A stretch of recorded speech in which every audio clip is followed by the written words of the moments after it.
L'info écho avec Capital. On commence par les millions d'euros déjà partis en fumée en Seine-Saint-Denis à cause des fraudes au chômage partiel. Depuis la mise en place de ces dispositifs d'aide, 3,5 millions d'euros ont déjà été saisis, rapporte le Parisien. Vendredi 2 juillet, une dizaine de personnes étaient jugées au tribunal de Bobigny, soupçonnées d'avoir escroqué entre 12 000 et 300 000 euros.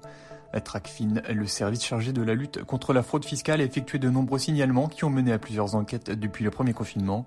Celles-ci ont permis d'établir de multiples fraudes avec des comptes bancaires à l'étranger, de fausses identités utilisées ou encore l'emploi de dirigeants de paille. L'info pratique capitale, et si vous optiez pour la retraite progressive, accessible 2 ans avant l'âge minimal de la retraite, soit à partir de 60 ans, ce dispositif offre une transition en douceur entre vie professionnelle et retraite, en permettant à ceux qui le souhaitent de finir leur carrière par une période de travail à temps partiel.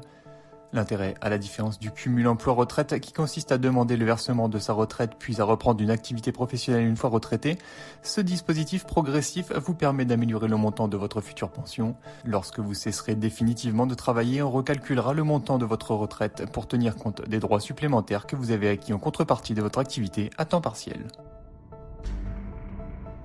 Le coup de gueule du jour est poussé par le patron de Force ouvrière. Yves Verrier lance un avertissement à Emmanuel Macron si ce dernier remet la réforme des retraites sur la table avant la fin du quinquennat. Ce qui est certain, c'est qu'il nous trouvera sur son chemin, avertit Yves Verrier, qui veut donner la priorité aux emplois et aux salaires.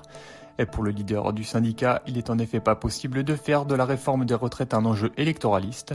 Il pointe du doigt le risque de la surenchère à quelques mois de la présidentielle. On termine par la situation délicate dans laquelle se trouvent les discothèques alors que la date officielle de réouverture est fixée au vendredi 9 juillet. Pour les professionnels du secteur, les mesures imposées sont trop contraignantes. 75% des exploitants ne rouvriront pas avant septembre. Ça n'est pas une question de volonté, ce protocole est inapplicable chez nous, tonne Yvan Poupardin, président de l'Association française des exploitants de discothèques et dancing, dans le journal du dimanche.